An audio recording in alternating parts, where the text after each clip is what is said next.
Josh Wolfe, founder of Lux Capital. Welcome to ChinaTalk. Good to be with you, man. I mean, we got to start with Trump and Elon. We do, yes. I'll let you pick the frames. I'm going to take a contrarian take, which is that it's irrelevant. Okay. And it's irrelevant because it is front page news. It is everything that everybody is talking about. I joked yesterday that if you were a fraud or about to commit fraud, or you were a terrible company with terrible news, it was the day to just get it out. So while everybody was focused on this inevitable outcome, I mean, people, I don't know, 6 months ago, I think we're giving it an over-under maybe of 3 months, maybe 6 months. There were betting markets made. So you were on the under of a year, maybe, on the over of 3 months. But so none of that was surprising. Like this was, like unstoppable force, immovable object. There was going to be some kinetic chaos. Elon was a useful foil for Trump, and he did a great job. He helped him win the election. And they were strange and unusual bedfellows. Trump has historically been a strong China hawk, but with these sort of like little nuances with Xi Jinping. And Elon depends very heavily on China in ways that people don't really fully appreciate in terms of production. ChinaTalk's audience does, but yes, maybe not the broader ecosystem. Most people. But the level of production for Tesla, the contribution of profits and profit margins from there. So I think that is a big vulnerability. I mean, you will see Elon historically be an outspoken advocate purportedly of free speech. Now, whether or not Twitter was really about free speech or whatever is a different debate. I'm more cynical about that and his aims. But what you will never see him talk about publicly is anything in China. You will never see him criticize Xi for human rights abuses or Xinjiang province or Uyghurs or talk about Tiananmen Square or nothing. I mean, it's just free speech for thee, but not for me when it comes to China. Yeah. Anyway, so there were inevitable clashes that were going to occur, and was this really about the bill? Was there something deeper? And then when the leaks started happening, clearly planted by the White House in the past 5 days about drug use, and then the Epstein thing. I mean, it's just, it's salacious and it's interesting for all of us.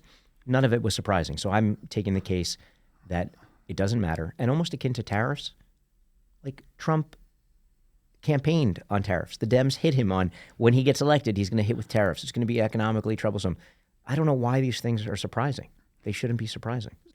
Speaking about your profession, there were many people in the sort of like tech ecosystem, the sort of the rise of the tech right over the course of 2023 and 2024 pinned their hopes on this man in a similar way to Elon pinned their hopes on this man. And they sort of were hoping that by being inside the tent, they would be able to shape the trajectory from a policy perspective in a way which I think has disappointed pretty dramatically if we're benchmarking to, June 6th, 2025. So, I don't know, reflections on that psychological arc? I mean, are these guys all just patsies? Like how... November, December of 24, I remember seeing like peak rhetoric around the zeitgeist of the golden age of America.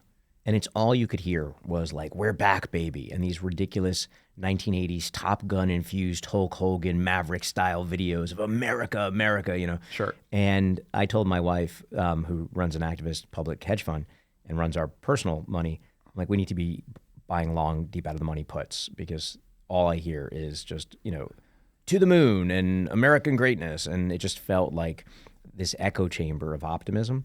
And then 2-3 months ago when the tariffs hit, that did very well in our PA. We've been relatively unaffected on the venture side. I do think that there has been one area where real change is happening, and it's always dangerous to say this time is different, but it feels very different, which is defense. And a combination of nearly $1 trillion budget, a huge shift towards autonomous systems, AI, software-driven systems, space, satellites. Remember, Space Force was like an absolute joke 8 years ago. Okay, we're pivoting a little bit. Let's stay on this. But this is all where I think the venture world has made some noise and some impact, and there are sympathies and appreciations and influence that have been had, particularly in tech and defense. Sure. In everything else, look, you had everybody pledging fealty and taking a knee and donating $1 million to the inauguration campaign, and you had Zuck, and you had Bezos, and you had Satya, and you had Sundar, and that was like, sort of paying homage to Trump. They were all hoping that they were going to get out of the scope of DOJ or FTC or antitrust stuff, and how that all plays out TBD. But the Trump Elon thing was both weird and then its end was going to be inevitable. And there will be some weird reconciliation and there'll be bros again. And but I don't think it's just about the spending bill. I think it's much deeper. So I think one of the things that the tech rate did not price in is what's happening around immigration and what's happening around the basic research ecosystem. Let's start with basic research. There is this line that we don't need the NSF and we don't need the NIH because corporate R&D has increased a lot over the past 30 years and they can kind of take us there. So, as an investor who does a lot of, more scientifically ambitious investing, what do you and I guess the economy more broadly, what does Lex and the economy more broadly get out of kind of basic fundamental research that happens in labs and universities and not in corporate R&D? Long-term, everything. And short-term, it's hard to see what it is. And so for people that are particularly short-term policymakers or looking at budget cuts, these seem like easy targets. And it isn't just a Trump thing. I think in 20 of the last 22 years, we have had federal cuts to federal science. No, but we had a little moment there. We had the Endless Frontier Act. Yeah, and look at this, right? It started with Endless Frontier, which was, Vannevar Bush, 1945 or thereabouts. Yeah. Then you go to like the Gathering Storm, Norm Augustine, ex-Lockheed, and it was sort of warning of both the talent base in the U.S., some cultural aspects of the kinds of things that people were drawn towards and celebrating, coinciding with, although they did not mention in that report, which is now over 20-something years old, this anathema, this zeitgeist against the military-industrial complex at a time when China itself was not only embracing a military-industrial complex, but it was an overt military-civil fusion mandate. And so then we saw this basically in the past 2 months or 3 months as a perfect storm. Now you have politicization of academia. For whatever reason, obviously Harvard, is number one in Trump's crosshairs. Some people speculate that Barron applied and didn't get in, and this is like some massive vengeance Shakespearean thing. Whatever the reason, the anti-Semitism, if that was the main thrust, was far worse here at Columbia, in our backyard in New York City, than at Harvard. But it was all bad. Nature, which publishes by a variety of rankings, and these rankings are imperfect, some H-index kinds of things, but the most important scientific publications that are coming from which institutions, there are top 10 institutions.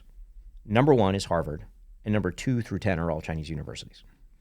50% of the AI graduates, undergrads, in the world are coming from China. 38% of the workforce here in AI and computer science are coming from China, not native. They're outpacing by about 35, 36, 37% of native American citizens. So we are losing the talent game. Now, what do you want to do to win the talent game? What we did in World War II and beyond. You attract the best and the brightest. You try to get a brain drain, in some cases because they are repelled from their home countries. So Eastern European Jews in the 1940s that begot the Institute for Advanced Studies and Einstein, and having the bomb made here versus in Germany was a net positive thing for the world.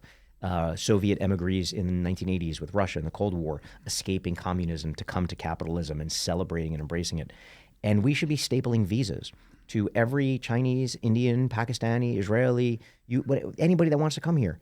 And we should help their parents get here, because oftentimes the parents and the family that remains in the home country is a source of leverage for the governing authoritarian regime that can control whether or not these people are allowed to leave or come back. So all of this is to say, the last Republican that I actually remember bizarrely speaking to about this was nearly 20 years ago, and it was Newt Gingrich, who called for a tripling of the NSF budget. He said the National Science Foundation budget should be bigger because he understood and appreciated that everything from Genentech, which came out of the UC system, to Google, which came out of Stanford, was premised on long horizon scientific research. And that isn't just computer science, it is chemistry and physics and material science and all the breakthroughs that come from that. If we knew what those breakthroughs were going to be, we would be funding them today, but we don't. And so we rely on this rich ecosystem in our own self-interest to see brilliant people that come up with breakthroughs. And those breakthroughs are often the result of taking a piece of intel and information here and combining it with a different department at a different university here, and suddenly there's some insight. And more than ever, that's critically important. And we are ceding academic, intellectual leadership to other countries. Probably China will be the greatest beneficiary of this. And for all the foreign students, where we used to have roughly 25% market share of people coming here internationally, now it's down to like 15 to 12% and falling. China is saying, come here. And they started that with their own 1,000 points or 1,000 lights program. So I would say in sum, this is the greatest self-own that we as Americans have done in several generations. Yeah, you had this line, if the Politburo were drafting America's self-sabotage plan, they would politicize science and freedom of inquiry, starve young and ambitious investigators of funding, and discourage the best minds from immigrating. And just to recap for all the folks out there, the NSF is spending at a clip of half of what it was in 2024, even though the money is already authorized. And then we had the new budget, which, among many other things, also cuts science and research spending dramatically. We've had, universities just like be cut off whole cloth from billions of dollars of research. Johns Hopkins laying off 1,000 people because like they're worried the grants aren't there anymore. And, even though Trump yesterday said like, actually, we want Chinese students, it's very weird to like have the president say that and then have his people saying, no, China, Harvard can't admit Chinese nationals. So anyways, like the noise isn't going away. By the way, some of those grants are both tragic and hilarious, as most things are. There was somebody that was studying neurotransmitters for neuroscience, and the grants got cut, and they didn't understand why. And then they realized, trans, the string. Jesus Christ. Trans was like a 5-letter, string search that was in there. I searched for anything with trans, anything with DEI, anything. And so, now they have to change the grant language to be like, neurons firing intracranially, instead of neurotransmitters or something. But it's not funny. It's tragic. It is tragic. I mean, you launched this, or why don't you talk about the $100 million, I guess, helpline grant pool? Yeah. Yeah, so specifically, it's not grants because we're not there to substitute the charitable giving of our government, which comes from our taxpayers, which makes America actually great when we have scientists that are actually working on these things. We historically, about 10% of what we do are de novo NewCo companies, and most of those companies come from academic labs. We find a principal investigator, a fancy word for a scientist, that is at an academic institution. And then maybe there's somebody at Harvard or Princeton or Yale or Georgia Tech or Cornell, it doesn't matter. Early 80s, you had the Bayh-Dole Act, Evan Bayh and Senator Bob Dole.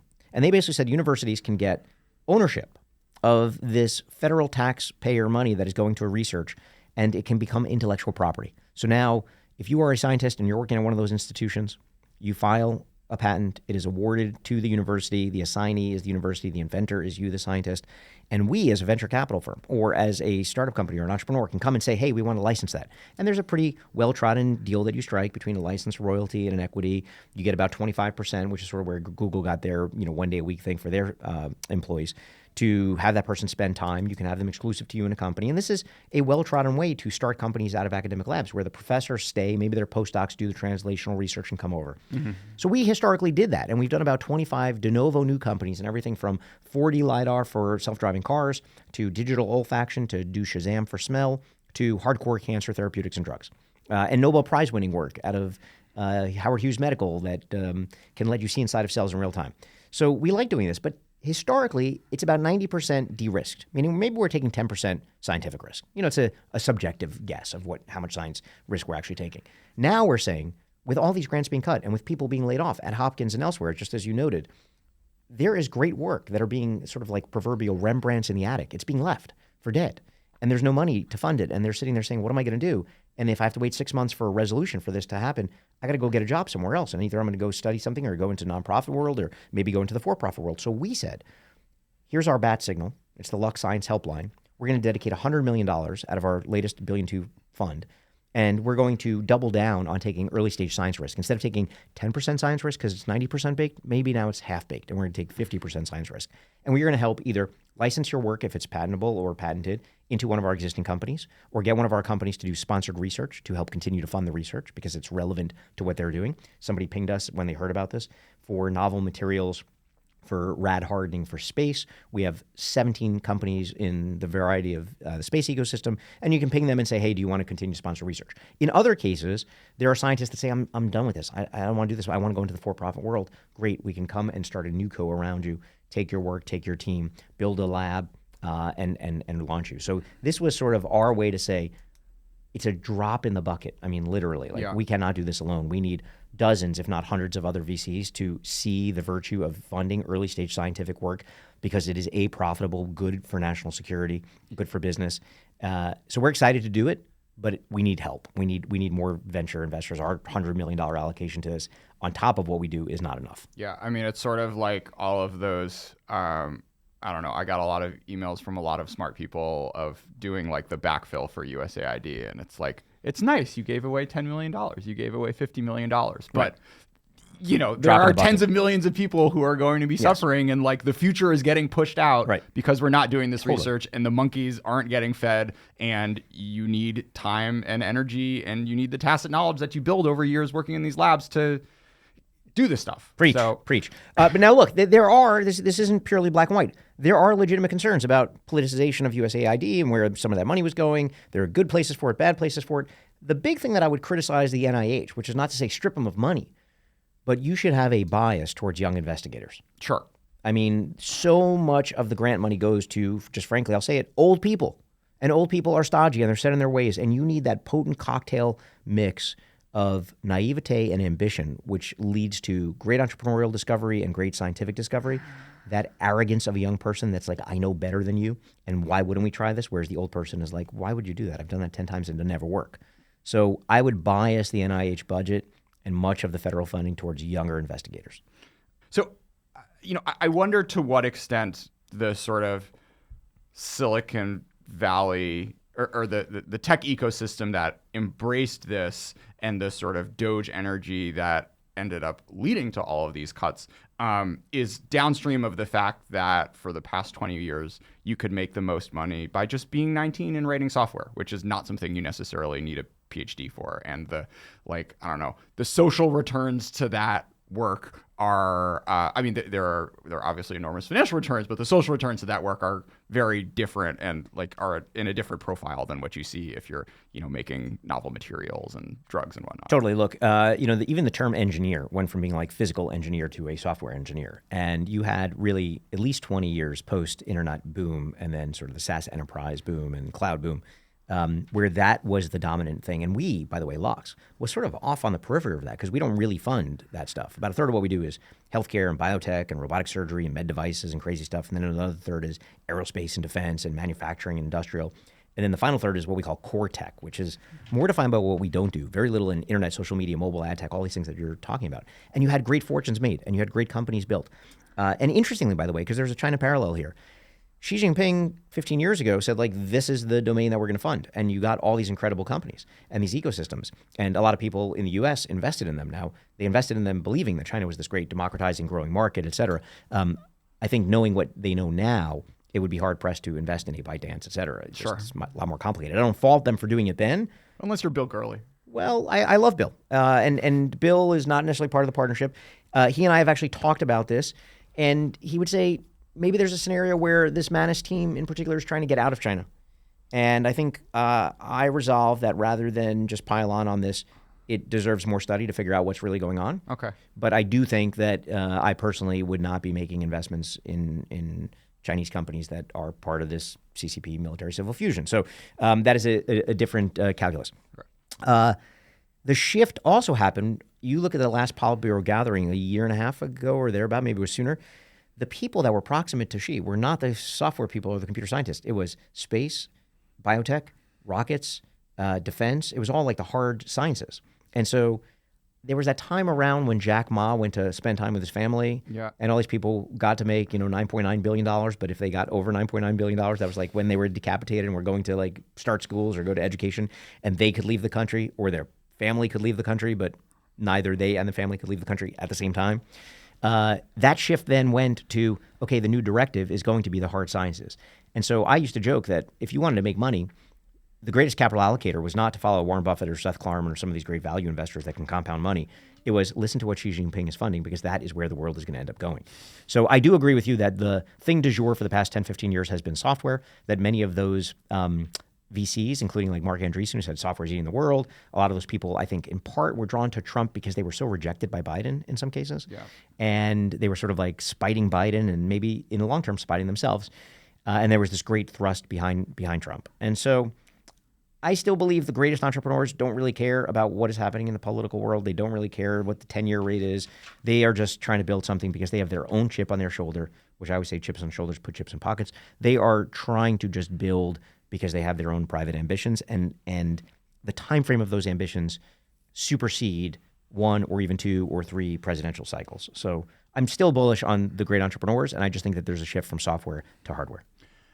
Something also to explore for that is like the importance of tacit knowledge in hardware versus software, and what the sort of the learning that you need to do, which like almost entirely happens in universities, doing your master's and doing your PhD in the field, so that when you're doing like actually scientific work, you kind of have some sense of the dark forest. Okay, that's enough of a prompt. But that is true, and by the way, that is true even in semiconductors and semi-manufacture.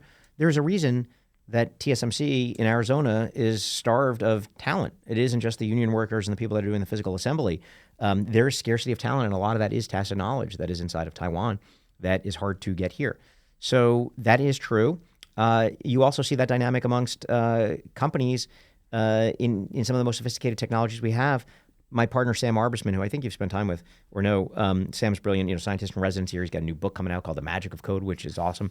But one of his old books was Overcomplicated, about sort of a modern version of iPencil. This thought experiment of if you were to make a semiconductor today, or you were to make a Apple iPhone or something, like the number of components, the tacit knowledge that goes into this, the number of countries and companies inside those countries, it is so complicated.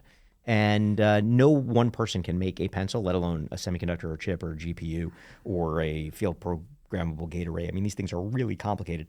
And I just don't understand culturally. We get what we celebrate.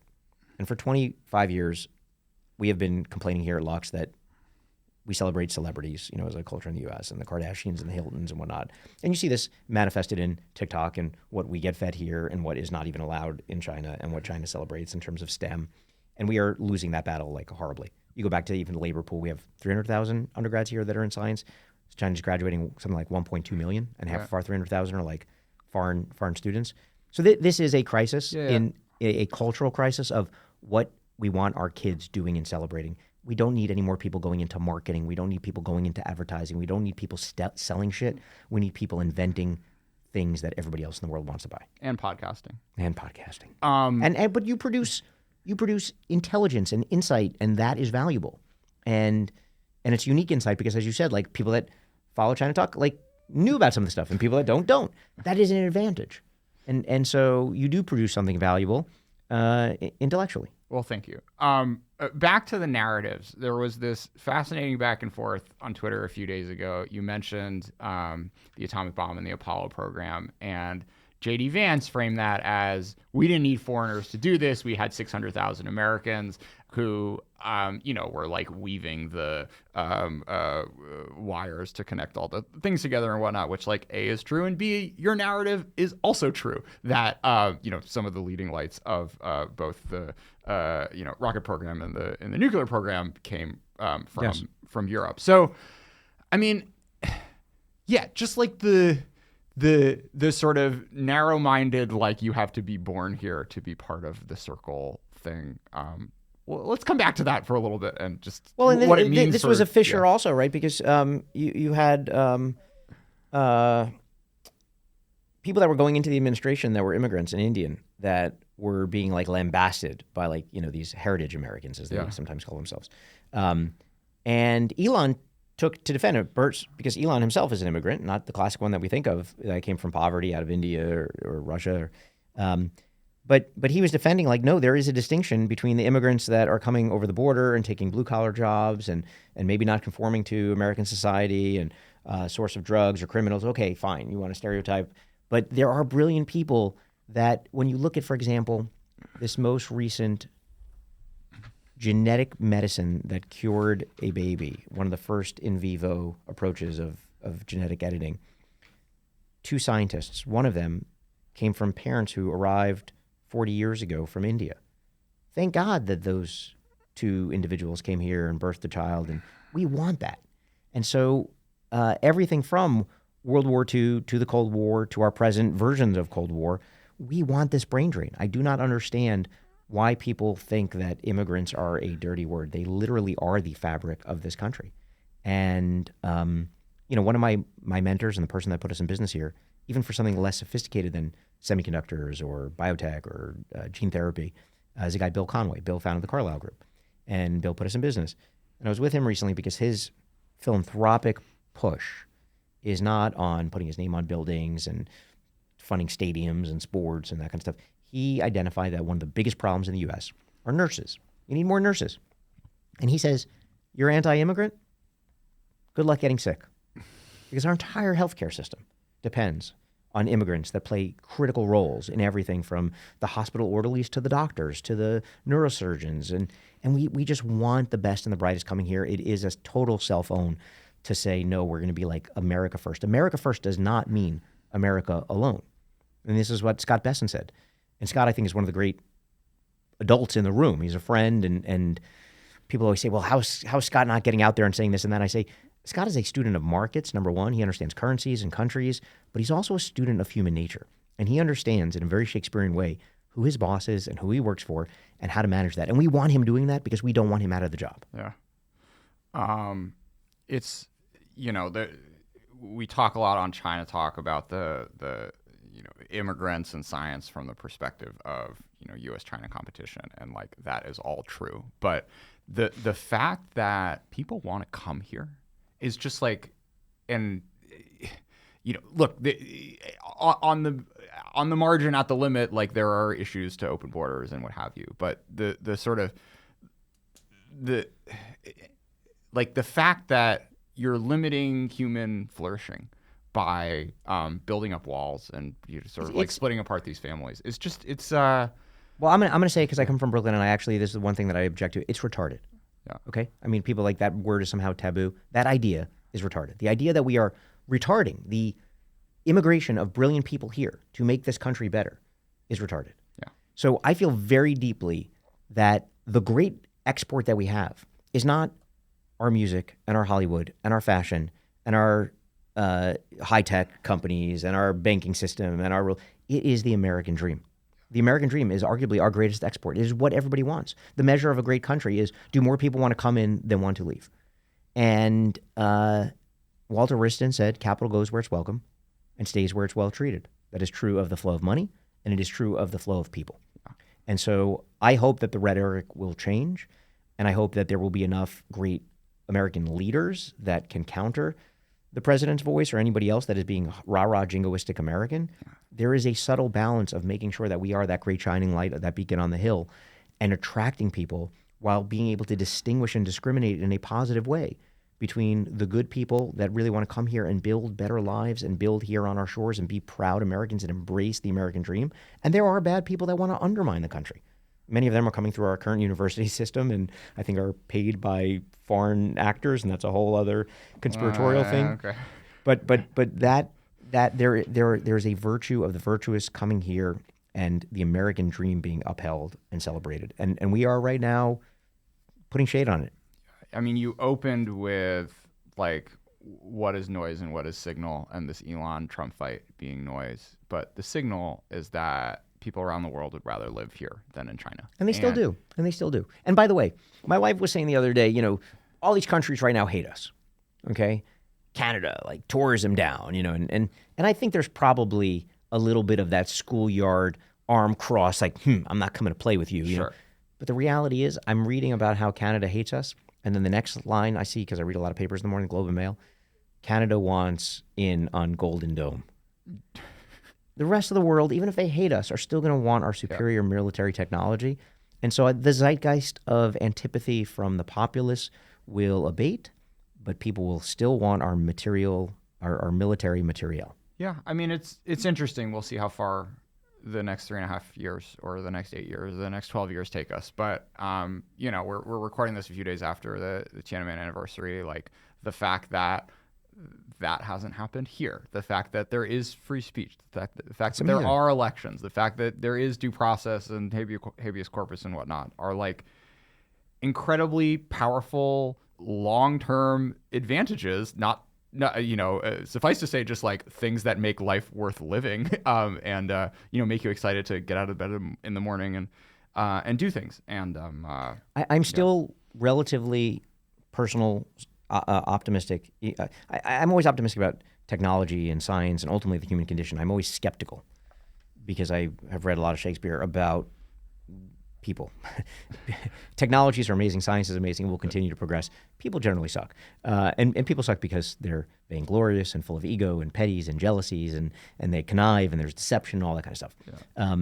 So people are like, how are you optimistic but so cynical? And then that's the pairing. I'm optimistic about science and technology. I'm skeptical about people.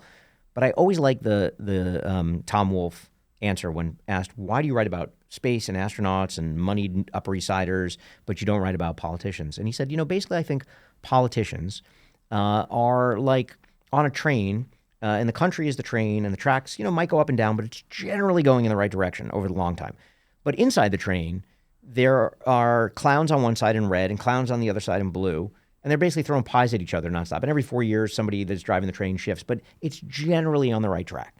And so I sort of take that view that the real thrust are people, the values, that great beacon on the hill, the American dream that attracts people here, and we should not deter them so that they can build here on that track.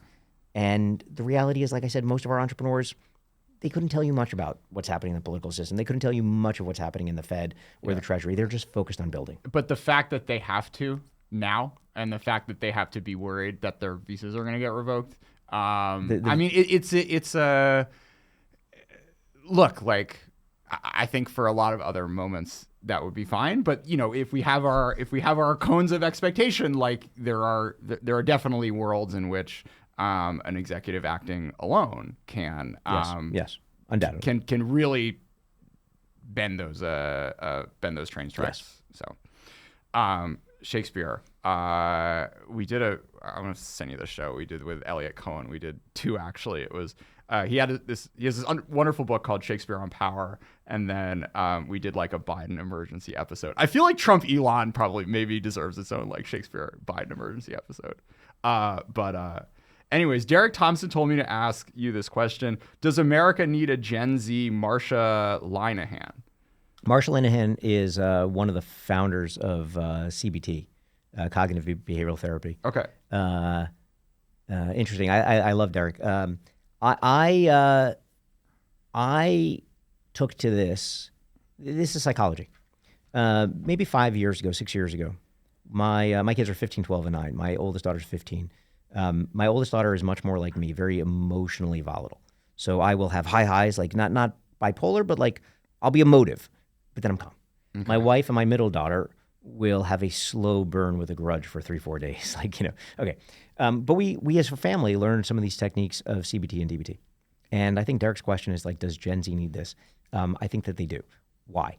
What CBT teaches you is it's basically like Stoic philosophy in clinical psychology setting. Okay. And it basically says, number one, I wish I would have learned this 20 years ago as a kid or as a young teenager. I would have had a lot healthier relationships. I wish I would have learned it 15 years ago, right before my first child was born. I would have been a better parent. And I'm grateful that we have it because we have a better marriage and relationship and even professionally in work because of these things. Number one, avoid extremes of saying, you always do this. You never do that. The second, if I was like, Jordan, you always, are late for the podcast, or you never do. The first thing you're going to do is get defensive because it's not true. You can't always and never. So somebody shuts down, they're immediately defensive.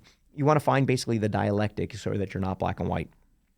Sometimes I feel like when you're late for the podcast, okay, it's way more effective. Second thing, when somebody has an emotional outburst, they're dysregulated, whatever it might be. They might be hungry or hangry. They might have had a bad day. They might not have the tools.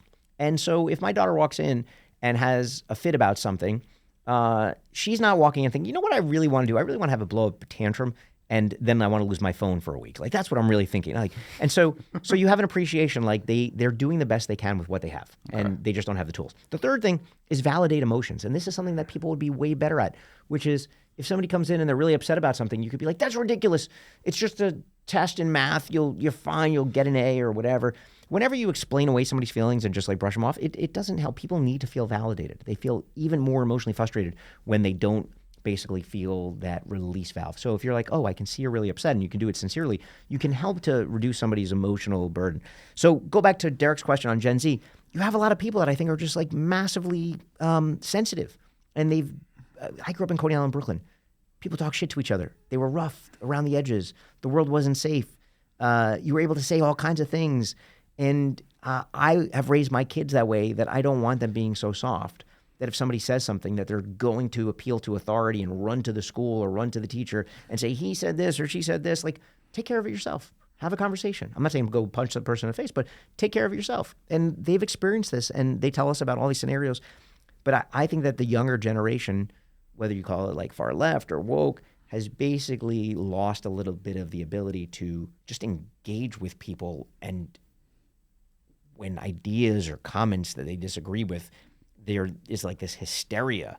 And I actually think that so many people, I was a center-left Democrat my entire life. And I did not vote for Trump. I actually didn't vote for Kamala. I voted for Bloomberg, Romney, which were not a ticket, but that's where my values were. Okay. I think that a lot in a non-swing state. In a non-state, my vote didn't matter. I was able to vote my conscience. I had a luxury belief that I was able to. Okay, but I believe that a large portion of center-left Democrats didn't go to the right because they were attracted to the right. I think that they were repelled from the histrionics and the noise and the whining and the complaining of the left. And like, I just like enough. All right.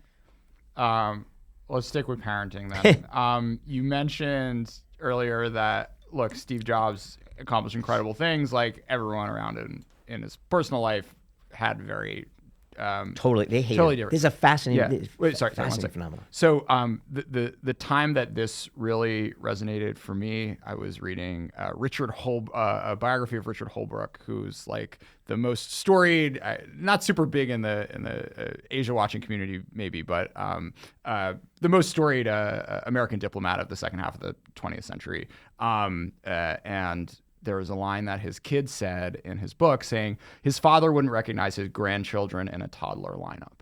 And I was just sort of thinking that, like, growing up, George, of course, I want to be Secretary of State. I want to be a diplomat, but like, trading off that for that. So I don't know, like, there are a lot of people who choose one path instead of the other in this world. I'm curious what you say to them are reflections on that dynamic of like accomplishing big things, but like being awful to the people closest to you. You know, I used to have this debate with one of my best friends who's a famous journalist, and he talked about how great like Jobs or Elon were. And I'm like, the people around them, their family, like, they hate them. They're celebrated by strangers. They feel the love of millions of people they've never met, who celebrate this caricature of who they actually are. The character of who they really are is loathed by the people closest to them. So I've sort of admired, and I have to say I admire this because I also will not be able to achieve it. I am too rough around the edges. I've burned too many bridges. I've been addicted to too many people. When Warren Buffett was giving the eulogy for Coke CEO Don Keough, he said it in basically 3 or 4 words. Everybody loved him. And I thought that was a beautiful thing. People will not say that about me. But the thing that I can control or influence, or the decisions I can make, will my kids feel that way? I experienced something very salient and memorable. My grandfather who raised me, I grew up in Coney Island, Brooklyn, mom, grandparents, 2-bedroom, 1-bath apartment, very poor. And my grandfather who raised me was not my biological grandfather. He was my grandmother's second husband. But he treated me like his son. He delivered the Daily News at night. It was a very important man in my life. And he passed away the month right before September 11th. At his funeral, his biological son was there, and his biological son came, and Jewish ceremony, you put dirt on the grave, and he put dirt on the grave with such animus. It was like good riddance. Like, he took the shovel, threw the dirt on, and walked away. And it just, like, that sound still echoes with me. It hit me. And I always liked this quote from Carl Jacobi, this mathematician from the 18th century: invert, always invert. And just like flip it on its head. For my father was not present in my life. I became the father and the husband that he wasn't. But I watched this moment and I'm like, I will never let that happen. I never want my kids to feel that animus and that animosity, that they want to dump dirt on my grave and walk away and be like, F you, good riddance. So to me, the most important thing is this feeling of, it's sort of like Adam Smith, more famous for, The Invisible Hand and whatnot. But it was this idea of like, to be lovely and to be loved. And that second part, to be loved, I think is a scarce, valuable thing. Scott Galloway just gave a rant. I don't remember where he was on CNN. He's a friend, and he was talking about Elon and the celebration. I don't remember if it was recent. I think it was Piers Morgan, and there's this clip, and he talks about how we're obsessed with Elon and innovation and money, and what about all the people that are hurting, all the people that are suffering, that are losing U.S. aid, all that. Like, what does it mean to be a man? And in his view, it wasn't like this toxic masculinity thing. It was like, to be a man is to be able to take care of people, and we've lost that. There are not these great male role models, I think, in public life today that young people are celebrating, being like, he's a good man because he self-sacrifices. Everything is about self-aggrandizement and that kind of stuff. So anyway, long-winded, circular way to your answer of how do you encourage people that go on certain paths or discourage them? I want my kids to be happy, truly. I ultimately don't care where they go to college. The world has changed a lot. I don't care what they do in life. I want them to find purpose and meaning. I mean, this is actually interesting too. Do you know Dan Senor? The name, but please. Dan works at Ellie Associates, but he's very active in Jewish life, Israel life, and we were at his house for Shabbat dinner. And I am not religious; I'm an atheist, but a tribal Jew, and he blesses his kids. And it was very interesting because the blessing was not about. It was a blessing for success. It was not about, I want you to make money and I want you to have success in your career. The blessing was, I want you to have a life that is full of meaning and purpose. And I thought that was beautiful. And so that's what I want for my kids. All right. We have 5 minutes. We got 5 questions. You'll just take your pick. Future of media, advice for ChinaTalk, New York mayoral race, hot takes, what you do with a $10 billion philanthropic foundation, and Andor. I don't know. Where do you want to go? Mayor race. I really hope Cuomo wins. I don't want him to feel overconfident. The numbers look good. You have stack ranked voting, but I think Zohan Madani is a disaster. So yes, Cuomo. I hope wins, and he's imperfect, but I think he's our best candidate. First question was advice for ChinaTalk and like how media continues to exist. I think people get the audiences that they deserve, and I think you have a smart, sophisticated, interested audience looking for signal amongst noise.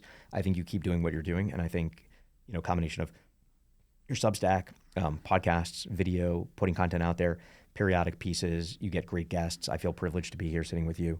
I enjoy reading it, so just keep doing it because it's a good, high signal, no BS voice, and it's one of these things that it's not linear. There are these step change functions where suddenly like it goes viral, and then you have another 1,000 or 10,000 subscribers, and it just keeps going. And so you should do that. You should periodically write op-eds in major publications, the Journal, FT, and whatnot, and share some of the learnings that you're getting because I think that's valued, and keep building your voice. There are proxies for that of like the Stratfors of the world and other people that did it sort of in pop geopolitics. But I think you own a good niche, and over time, I think, by the way, whether you do it or somebody else does it, they will probably aggregate and acquire, a China expert, an Africa expert, defense expert, whatever it is, and build a new media ecosystem, and you could probably benefit from the outcome of that. So that was that one. Second and third were?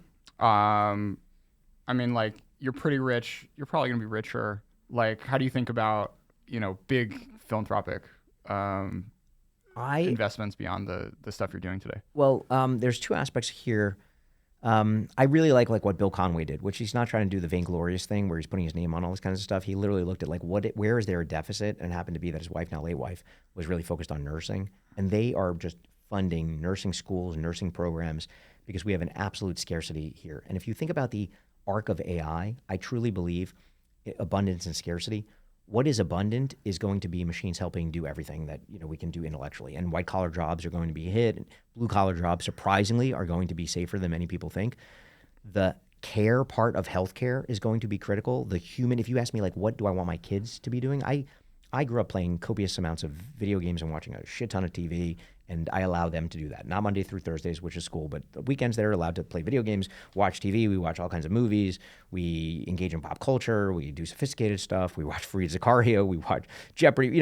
But I want them fully versed in AI. My 9-year-old is better than my wife at both doing ChatGPT queries and Midjourney queries and prompts for images. Fun. And it's awesome. That's like a great age, right? Because it's a way to do creative expression. By the way, my ninth grader, my oldest daughter, had to do an evolution project in 7th grade. She had to do this thing by hand. And her particular scenario was a candy land, candy rains down, the organisms that have sharp teeth can bite the candy and can survive, the ones with weak teeth die, right? That was the scenario, okay? She drew it. My 7th grader now, who is in that same class that she was in 2 years ago, is using one of our companies, Runway ML, to do AI video generation, puts the prompts in, and has a full video of these different organisms in her scenario. It's fun. So it's super cool. I want them totally versed in AI because ultimately, by the way, the race in US and China, and I think you had this on maybe it was, I don't remember if it was Wang or, I don't remember which podcast recently or segment, but sometime in the past month, where you talked about the power is not in who has the chips, but who's using them. Sure. And it is the same thing. The power is not in who has the applications, it's in who's using them. Now, there's a big thrust that we want the world to be on US-driven open source models or US-driven closed models and not China-driven models that will approach an asymptote of truth, but never talk about Tiananmen Square and Xinjiang and Uyghurs and so on. And we want the global South being influenced by the truth and the Popperian hypothesis and conjecture and criticism of the American system, ideally, and not a Chinese one. Right. But that's a different debate. I want my kids using all of these tools, and I want them versed in it. And the thing that's going to be scarce against the abundance of all of that is this. So they need to understand human. They need to be able to make eye contact, which you'd be amazed at how many kids, because they're on the screens, like, have these awkward, like almost autistic sort of, interactions. But being able to connect with people, understand people, reading Shakespeare, because that is the timeless thing. I always say people change and our costumes change and the stages change, but it's the same. Human nature doesn't change. And it hasn't since the Pleistocene in the African savannah. So that to me is the scarce thing that I would be giving philanthropically to, Derek mentioned it before, CBT programs for young people. I started a charter school 17 years ago in my native Coney Island, Brooklyn, where I grew up. Started with 90 fifth graders in the projects, now 1,000 scholars, 200 plus faculty, 100% college acceptance rate, first to attend college. 80% of the families are free and reduced lunch, which is a nice euphemism for basically saying that family of four makes less than $30,000, which is insane. Those are people that lost the ovarian lottery, the sort of classic John Rawlsian, veil of justice. They are no less intelligent than people that were born in Greenwich, Connecticut, but there is no Army recruiting station in Greenwich, Connecticut, Main Street. There is one in, Cropsey and Stillwell and Coney Island. And that's not fair. So I think those are good sources of philanthropic dollars. Okay, but let's start from a $10 billion bucket. Like, where would I give? Yeah. I would have universal CBT for everybody and I don't know that needs that much money. It just needs celebration in the country. Okay. That is helping people to be more emotionally regulated and be their best version of themselves. I think it will reduce problems in our criminal justice system. I think it'll reduce problems in corporate America. And I mean, I think it'll reduce a lot of problems.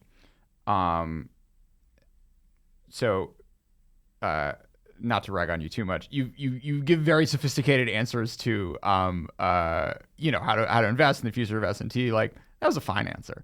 But the sort of, a lot of people at a certain point in their life, like the time they invest switch from answering the sort of answers we did from the first 80 minutes to the question I just got you. So I'm curious, like, do you see that in your future? Where we give philanthropically right now are things that we prioritize. So for me, Complexity Science, Santa Fe Institute, brilliant people. I love it. I think that's a source. I've been part of that for 10 years and a trustee, believe deeply in it.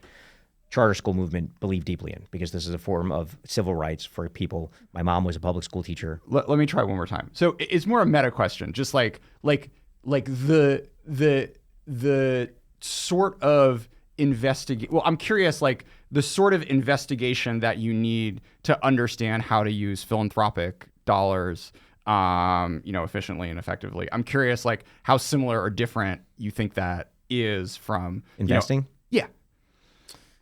I think the only similarity is like finding an amazing social entrepreneur. So like when we started the charter school, we basically backed this guy, Jacob Mnookin, who was starting the school. Mm-hmm. It's the same thing. And I used to talk about Jacob publicly like this. He's the greatest social entrepreneur that I backed by spending my time and my money with him. But we weren't doing, analysis on like the market and the unmet need and this kind of thing. It tends to be some personal thing. For my wife, it's the Center for Reproductive Rights. She's on the board there. And making sure that women have access to contraception and abortion and autonomy over their body. That's a really important thing. She's not doing an analysis of, where's the best place to give and should we give more? It's just like Roe v. Wade got overturned. There are women that are going to die in certain states because they can't get abortions. What can we do about that? And she gives a lot of money. Yeah.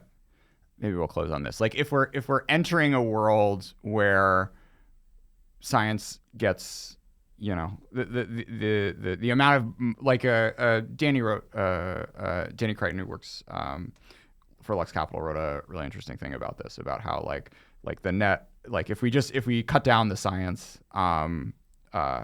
more time. Like if the total amount of science that the U.S. funds decreases, like, yeah, there'll be a little runoff to China, a little runoff to EU, but we'll just have kind of less science. So maybe beyond CBT, is there a sort of like encouraging like the S&T future and the stuff that,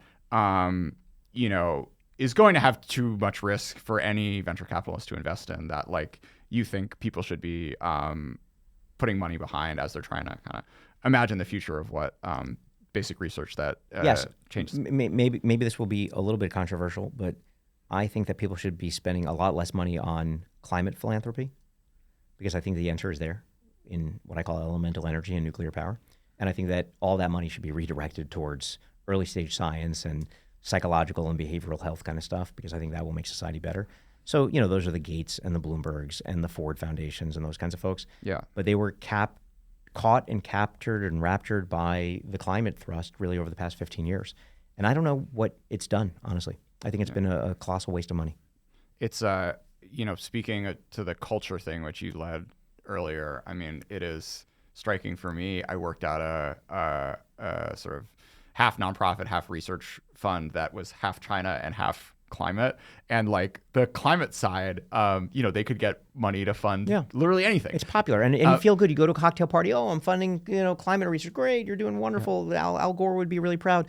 But I think it's misplaced money, and really misallocated. And it's almost like downstream. Yeah, it is downstream of the culture, because it's like, who are the funders and the trustees? And what's popular? They're not scientists. Right. They're not doing the sort of expected value calculations on like human flourishing or whatever. It's I don't know, not to rag on your wife, but like it is something that resonates to them personally, totally. For whatever Now look, reason. by the way, Sam Bankman-Fried, was sort of the emblematic child of this, but like the effective altruism movement, I think, was like rational in an element where it was like, where can we do the most good? And they were just trying to look economically at low probability, high magnitude events, and where are there opportunities to put small amounts of dollars that could have big leverage. Yeah. So again, go back to Conway and like nurses. That's not a popular thing. People are not like, we have a giant nursing shortage. But he identified that this was something, and they're putting a lot of money. They will put several $1 billion behind this. I think that's a great, noble thing. Bloomberg doing stuff for cities, doing stuff for the charter school movement, I think is great. People that are funding the arts, it's their personal passion. It's great. Yeah. But I do think that criminal justice reform, I think we have just massive problem domestically. I think behavioral health, not in like this, going back to before about like the sensitization of kids. I don't mean like everybody's got like needs a mental health day, but like truly this idea of like CBT in schools at a young age, so people before their prefrontal cortex is developed at 25 can have more self-regulation. Yeah. I think the world would be a much better place. And then yes, it would be great to see philanthropists going back old school to like the Cavendish laboratories and the other major and putting billions of dollars into institutes that allow people to do knowledge discovery. Yeah. Rockefeller University. That's the coolest shit ever, guys. Get with the program. Carnegie Mellon. I mean, they started from robber barons that decided to redirect money into academic institutions. So I think it'll happen, because if you actually look at the philanthropic funding, it was private individuals, then it was government labs, the Los Alamos, et al. Then it became Bell Labs, which was born out of monopoly, and then IBM Research, and then IBM was centralized, and then it was Zurich and Alma did, and they had distributed locations, and then you had Google and Intel and Microsoft Research, and now some of those things are coming under pressure a little bit because they haven't really yielded all that much. But I think that you will see the rise of private labs. You see that actually now with the ARC Institute. Sure. Collison Brothers are big supporters there. So Chan Zuckerberg initiative, this is like major scientific initiatives that are sort of on par with like a Howard Hughes, which itself was, a former defense guy that put an enormous amount of money into what is now at Janelia campus, one of the great sources of Nobel Prize winners. I think that's a nice place to close. Maybe I'll look up and edit in what percentage of Howard Hughes researchers came to the U.S. on visas. It's 50%. Josh Wolfe, thanks so much for being part Great of to be with ChinaTalk. you, man. All right. Awesome. Yeah, I'm excited. We'll do this in 10 years, and then you'll be like, oh, here's this philanthropic vision. Look at all these molecules I found. I believe mostly free enterprise and like science and technology, early stage ventures will do a lot of that, but not the basic science research. Yeah. There's no market for that. Cool. What are you reading? Anything good? Binge watching anything inspiring or fun? So, 2 books. So I'm a new parent. I have a 10-month-old at home. Boy or girl? What? Boy or girl? Girl. And It is the first. number 1, correct. Wow. And I read all of these books on paternity leave that were like how I raised my parent in like X country. Yes. And they were not good. Yes. But the one which was excellent, it's called Italian Education. It was this cranky British guy who married an Italian woman and raised his kids in like late 80s, 90s Verona. Okay. And, you know, all of the other ones, all these other books are basically these like backhanded critiques about like American parents for whatever direction. But he's just like observing this like really interesting, really weird society where you have these very tight connections between the parents and the kids, for better and for worse from my perspective, from a lot of dimensions. But it was engaging, it was funny, it was smart, and nice vignettes. Each chapter kind of stands on its own. It's good for like 3 a.m. reading. So that's book number 1. And then book number 2, A Social History of the Machine Gun.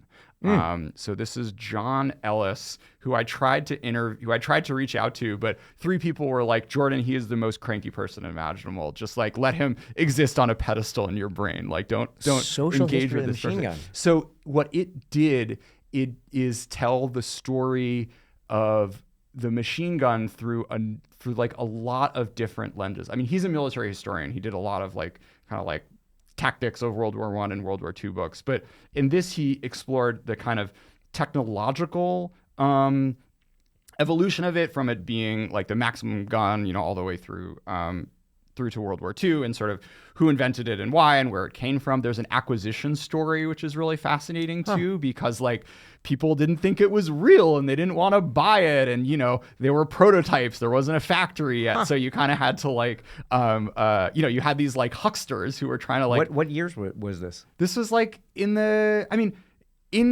the start of World War I, the British had like 1 gun for every 2,000 people. Like it was like you had to get to 1916, 1917 for them to actually be making enough and buying enough machine guns. That's amazing. So it took an enormous amount of time, and the technology was like already there in the 1880s, 1890s, and there were all these examples of wars that happened in different countries. So 1905, the Crimean War, like.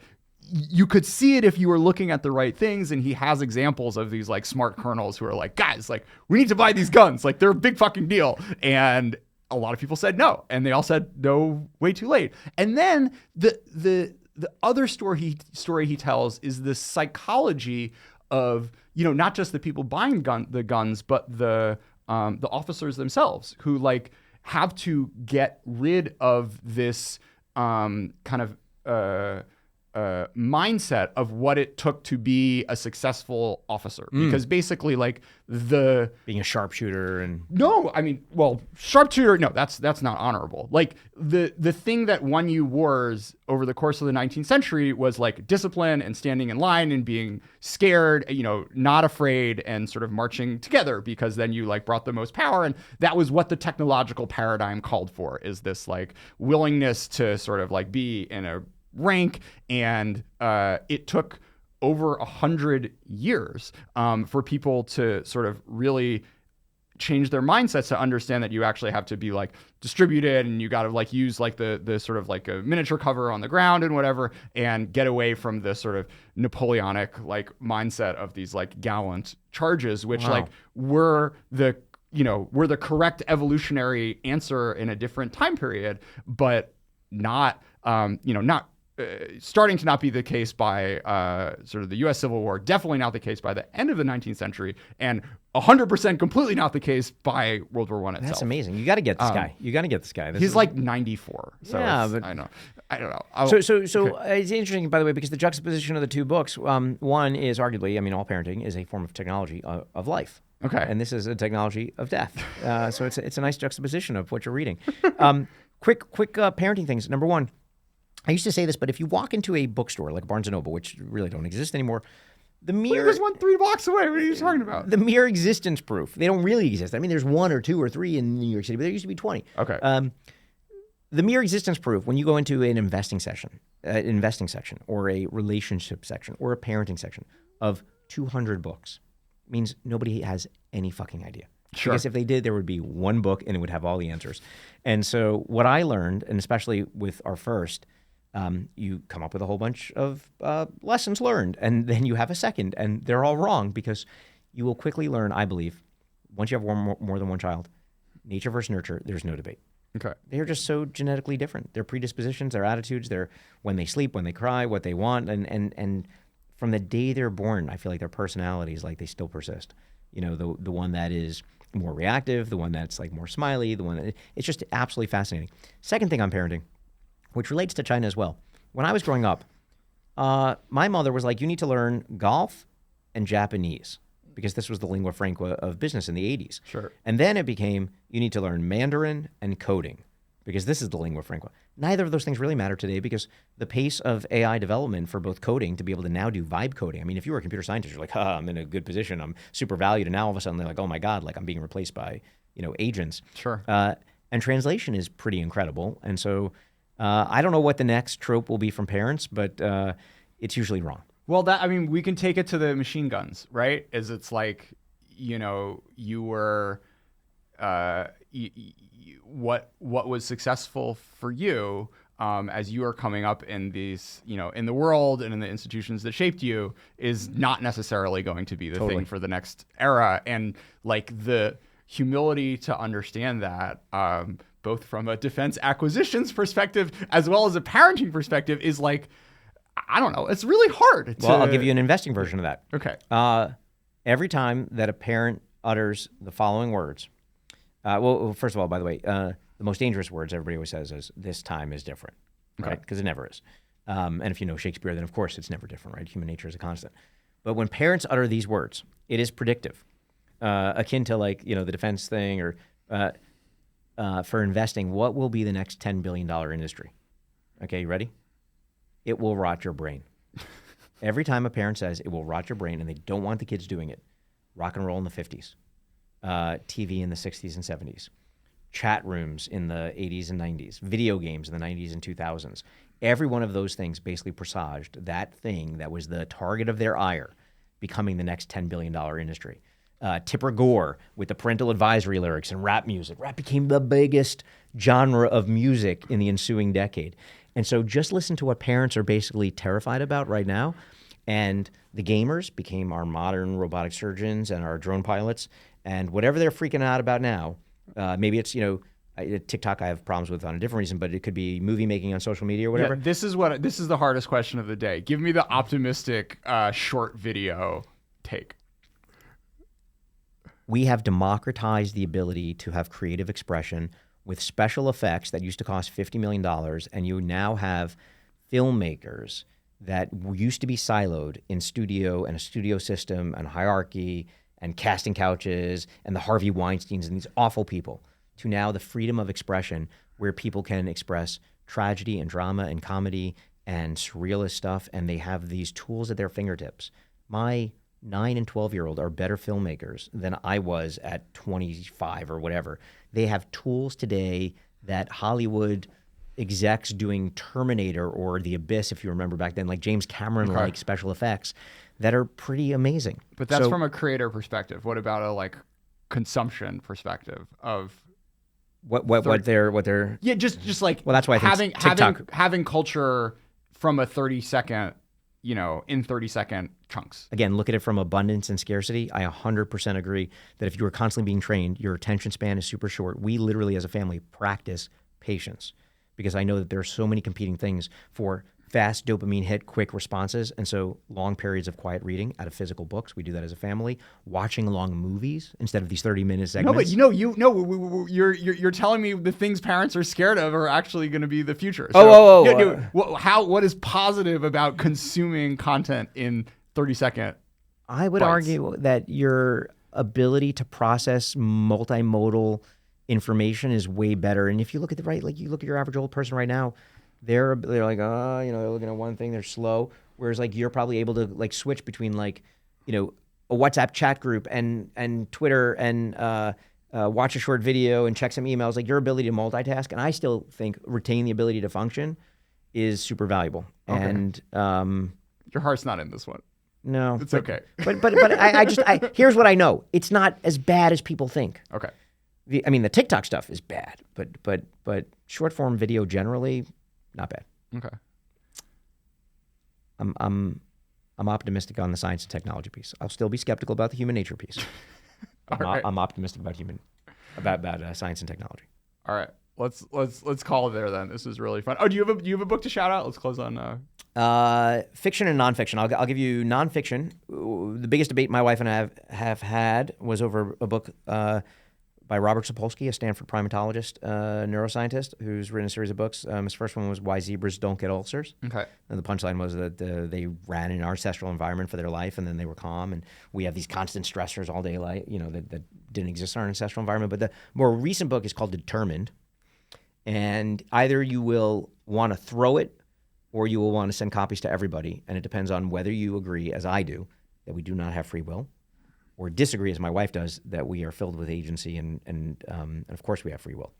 So Danny Kahneman was a friend. His belief before he died was that neither free will or consciousness exist, that they are both useful illusions. And I very much subscribe to that view. So nonfiction, Determined by Robert Sapolsky. Fiction, Amor Towles has a short story compendium called Table for Two. Okay. He wrote Rules for Civility, which is great. There's a character that in the second half of the book is extended in another few chapters from that. But there's this one story that deeply, deeply touched me called The Bootlegger. Okay. And it's a short story that takes place in New York. And the beauty of this, for me personally, was I happened to post on Twitter my love of this particular story. Amor Towles replies, which was very meaningful. And he says, this is probably the most autobiographical story I ever wrote. It's a relatively short story. It takes place here in New York, young couple, something happens, they go to Carnegie Hall, and this story unfolds. And then there's a particular classical musician that is referenced in this fictional piece. And he replies to the story because he's actually in the story. So it was like this surreal fictional story that was this slight Romana clef of his life, and he replies to me on Twitter, and then the classical musician, and I was just like, this is amazing. That's really fun. So, but I highly recommend Table for Two by Amor Towles. It's a set of vignettes, really around two characters, and probably 10 or 12 short stories, but The Bootlegger is awesome. Okay. Thanks so much. Great to be with you, man. Read some fiction. Don't let Elon